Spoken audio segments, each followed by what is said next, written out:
పదవుల్ని ఇచ్చిన పదవుల్ని గౌరవిస్తాను, కానీ మీ గుండెల్లో ఇచ్చిన ఈ స్థానం, నన్ను మీ గుండెల్లో పెట్టుకున్న ఈ స్థానం కడ వరకు, ఆఖరి శ్వాస వరకు, తల్లి జగజ్జననిలో ఐక్యమయ్యే వరకు నేను మీకు రుణపడి ఉంటాను. పిఠాపురం ఎప్పుడు నేను పోటీ చేయాలి ఎప్పుడు అనుకోలే. నేను దత్తాత్రేయుడు ఆరాధించేవాడిని, దత్తాత్రేయ పరంపరలో ఆరాధించేవాడిని. 2001లో 1995లోనూ అనుకుంటా శ్రీపాద శ్రీవల్లభుడు చరిత్ర చూశాను, చదివి ఒకటే కోరుకున్నా, ఎప్పుడైనా పిఠాపురం వెళ్ళాలి, శ్రీపాద శ్రీవల్లభుని దర్శించుకోవాలని అనుకునేవాడిని. కానీ నాకు ఎన్ని సంవత్సరాలు ప్రయత్నం చేసినా నాకు కుదిరేది కాదు. పిఠాపురంకి 2014లో వచ్చాను, 2019లో వచ్చాను. ఎమ్మెల్యేగా పోటీ చేస్తే తప్ప శ్రీపాద శ్రీవల్లభుడు దాని దగ్గరికి తీసుకురాలి. అలాంటి శ్రీపాద శ్రీవల్లభుడు సాక్షిగా మీ అందరికీ నేను రుణపడి ఉంటాను. నేను మీకు రుణగ్రస్తుడిని. మిమ్మల్ని మీ సమస్యల్ని మా గుండెల్లో పెట్టుకుంటాం. మేము ఒక్కరం కాదు, ఇక్కడ పెద్దలు వర్మ గారు ఉన్నారు, యువ నాయకులు కృష్ణరాజు గారు ఉన్నారు, జనసేనకి ముందుండి నడిపిస్తున్న జనసేన నాయకులందరూ పేరు పేరున ఉన్నారు. మనకి మర్రెడ్డి శ్రీనివాస్ గారు ఉన్నారు, వీర మహిళలు ఉన్నారు, ప్రతి మండలానికి చెందిన నాయకులు ఉన్నారు. మేమందరం సమిష్టిగా, అలాగే ఉదయ్ శ్రీనివాస్ ఎంపీగా ఉన్నారు, మేమందరం సమిష్టిగా పనిచేసి ఈ 5 సంవత్సరాలు అయిపోయే లోపు మళ్ళీ కూటమి గెలుపు 29 కాదు 28కే పోటీ చేయడం కూడా వేస్ట్ అనిపించుకోలేక అంత అభివృద్ధిని చేసి పెడతాం, అంత పని చేసి పెడతాం, అంత బలంగా పనిచేస్తాం. నాకు కొన్ని సమస్యలు ఉంటే, కొన్ని చేయలేని పరిస్థితుల్లో మీ దగ్గరికి వచ్చి జవాబుదారీతనంతో ఉన్న వ్యక్తిగా నేను మీకు చెప్తాను, ఈ పని అనుకున్నాం, ఈ పని ఇట్లా అవుతుంది, ఎప్పటికప్పుడు దాని ప్రోగ్రెస్ మీకు తెలియజేస్తా అని తెలియజేసుకుంటూ,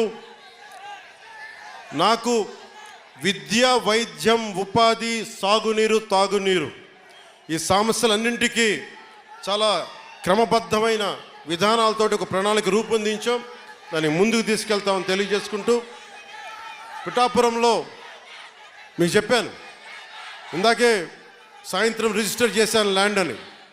త్వరలోనే అక్కడ నా ఇల్లే కడతాను, ఆఫీస్ కూడా కడతాను, నా క్యాంప్ ఆఫీస్ ఇక్కడ కడతాను. 1 ఎకరం స్థలం, 1 ఎకరం 2 ఎకరాల స్థలం, పార్టీ ఆఫీస్ ఈరోజు నాకు బాధగా ఉంది, రోడ్ల మీద ఉండిపోతూ ఉన్నారు. జనసేన ఆఫీస్కి రావాలి అంటే ముందు వాకిళ్ళు తెరిచి ఉండాలి, అందుకని నాకు 2 ఎకరాల స్థలం పెట్టండి, ఎవరు వచ్చినా ముందుకు రావాలి. ఇలా ఉండాలి కనీసం. మా హక్కు ఇది జనసేన ఆఫీసు. కానీ చిన్న ఆఫీసులు అయిపోతే ఏమనిపిస్తుంది, దూరం నుంచి ఉంటారు. ఇంత ప్రేమగా వచ్చిన మీకు గేట్లు తెరిచి జనసేన మిమ్మల్ని వచ్చి రా అని చెప్పేలాగే 1 ఎకరం 2 ఎకరాల స్థలం, మీరు వచ్చి సాయంత్రాలు కూర్చున్నా నాకు ఇబ్బంది లేదు, మాట్లాడుకునే ఇబ్బంది లేదు, ఇలా రోజు మాట్లాడుకున్న నాకు ఇబ్బంది లేదు. అలాగే చాలామంది పిటిషన్స్తో వస్తూ ఉన్నారు. ఈరోజు ఒక 5 మందిని నేను అపాయింట్ చేశాను ఇక్కడి నుంచి రాకముందే, వారి చేత పిటిషన్లు తీసుకుంటా ఉన్నా. ప్రయారిటీ ఒకటే చెప్పాను, ఎవరైనా సరే మెడికల్ సంబంధించిన సమస్యలు వస్తే దాని ప్రయారిటీ తీసుకోండి. అలాగే లా అండ్ ఆర్డర్ సమస్య, ఏమైనా కిడ్నాపింగ్లు జరిగినా, దాడులు జరిగినా అది ప్రయారిటీ తీసుకోండి. అలాగే విద్యార్థులకి ఏదన్నా కష్టాలు, ఏదైనా విద్యకు సంబంధించి ఉంటే అది ప్రయారిటీ తీసుకోండి. అలాగే యువతకి ఉపాధి అవకాశాలు అంటే ప్రభుత్వ ఉద్యోగాలు వచ్చే లోపు మన మద్దతుదారులు, మన తెలుగుదేశం నాయకులు ఉన్నారు, తెలుగుదేశం పార్టీ మద్దతుదారులు ఉన్నారు, కృష్ణరాజు గారు ఉన్నారు, వర్మ గారు ఉన్నారు. ఇవన్నీ కాకుండా కూటమికి నిలబడ్డ చాలామంది పెద్దలు ఉన్నారు. వారందరి కంపెనీల్లో జాబ్ మేళా ఇక్కడే పెట్టుకుందాం, వారిని పిలిపిస్తాను. మన ఉదయ్ శ్రీనివాస్ ఉన్నారు, చాలామంది ఢిల్లీ నుంచి పిలిపించి జనసేన ఆఫీస్లో యువతకి మీకు స్కిల్ ఉంటే వచ్చి మీరు జాబ్ మేళా ఇక్కడే పెడతారు, మీరు వచ్చి మీ సమర్థత ప్రతిభని బట్టి మీరు ఉద్యోగాలు ఇక్కడే సెలెక్ట్ అయ్యేలాగా, మీరు ఎన్నుకోబోయేలాగా బాధ్యత కూడా తీసుకుంటాం. ప్రభుత్వ ఉద్యోగాలు వచ్చే లోపు. సో ఇలాంటివన్నీ ముందుకు తీసుకెళ్తున్నాం. నాకు కనీసం 1-2 నెలలు ఒక క్వార్టర్ సమయం కావాలంటే, కనీసం క్వార్టర్ అంటే గత ప్రభుత్వం క్వార్టర్ కాదు, బ్యాంక్ క్వార్టర్ అంటే 3 నెలలు. ఆ మందు ఇంకా అమ్ముతున్నారా వాళ్ళు? ఇంకా అమ్ముతున్నారు. అబ్కారీ శాఖ మంత్రి కొల్లు రవీంద్రబాబు గారిని అడగలిగిన పరిస్థితి. ఇంకా వాళ్ళు మందు అమ్ముతున్నట్టున్నారు కదా. ఇంకా అంటే మరి ఏదో కొత్త మధ్య విధానం తీసుకొచ్చే వరకు తప్పదు అనుకుంటాం. దొరకట్లేదండి. సరే, ఈ లోపు దయచేసి ఎవరన్నా తాగాలని మైండ్ సెట్తో ఉంటే దయచేసి దాన్ని ఆరోగ్యాలు కాపాడుకొని తాకండి. అదొకటి నా విన్నపం. మీకు అందుబాటులో ఉండేలాగా నేను నిరంతరం రావడానికి ఏం లేదు. ఒకేసారి నా మీద అందరం మీద పడిపోతే కష్టమైపోతుంది. అందుకని కొంచెం పెద్ద స్థలమే తీసుకున్నాను.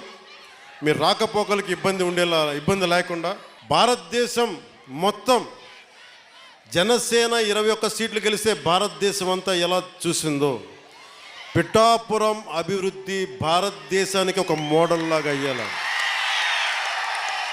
ఒక్కళ్ళు కాదు, ఇక్కడ నేను ఒక్కనే కాదు, పెద్దల వర్మ గారు ఉన్నారు, కృష్ణరాజు గారు ఉన్నారు, ప్రతి మండలానికి ఉన్న మన జనసేన నాయకులు ఉన్నారు, ఇన్ఛార్జిగా బాధ్యతలు తీసుకున్న మర్రెడ్డి శ్రీనివాస్ గారు ఉన్నారు. మీరు దమ్ముండి ఇక్కడే పిఠాపురంలో వచ్చిన మెజారిటీతో ఈ అబ్బాయి గెలిచేశాడు. దాదాపు 70, ఇక్కడే 1,00,000 ఓట్లు వచ్చేసిన అబ్బాయికి. అండ్ ఇప్పుడు మనం జనసేన రికగ్నైజ్డ్ పొలిటికల్ పార్టీ. చాలా కష్టం, ఎన్ని దెబ్బలు, ఎన్ని ఆటుపోట్లు,